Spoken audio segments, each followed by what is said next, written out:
คนที่ติดตามคนที่ดูผมจริงๆทุกวันไม่ต้องอธิบายให้เขารู้เลยเขาจะรู้เขาเอง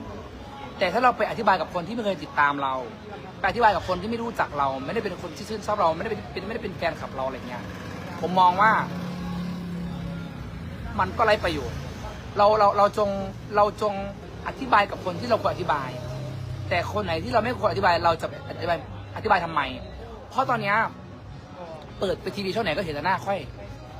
เปิดไปทีวีช่องไหนก็พูดถึงค่อยแต่ว่าคอยไปอ่านแล้วเขาเมนมันไม่มีใครด่าพวกค่อยเด็กคอยไปอ่านแล้วไม่มีใครตำหนิพวกค่อยหรือเพราะเขาคือจริงๆแล้วคนที่ติดตามผมอ่ะไม่ต้องไปนั่งอธิบายเลยว่าผมเป็นยังไงเพราะเขารู้อยู่แล้วเขาหูสันดานเขาอยู่แล้วเพราะซีวิลองไข่เนี่ยมีคนสีลมมาหลายเดือนแล้วมีคนพยายามจะล้มมีคนพยายามจะทำลายมีคนพยายามที่จะเนื่องด้วยว่าอายุเรามันน้อยแล้วมันประสบความสำเร็จเร็วคนเขาเรียกว่าอะไรบาดอิจฉามันอิจฉาคนบาดอยากทำลายเขาอยากเหยียบเขาลงกับอยากลงแต่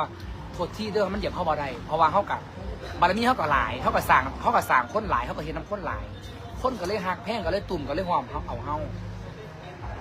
อันนี้คือเรื่องจริงอันนี้คือเรื่องจริงที่เราปฏิเสธไม่ได้ปฏิเสธว่าอะไรพี่น้องเขาต้องเห็นน้ำข้นก่อนบริวารอิ่มเราก็อิ่ม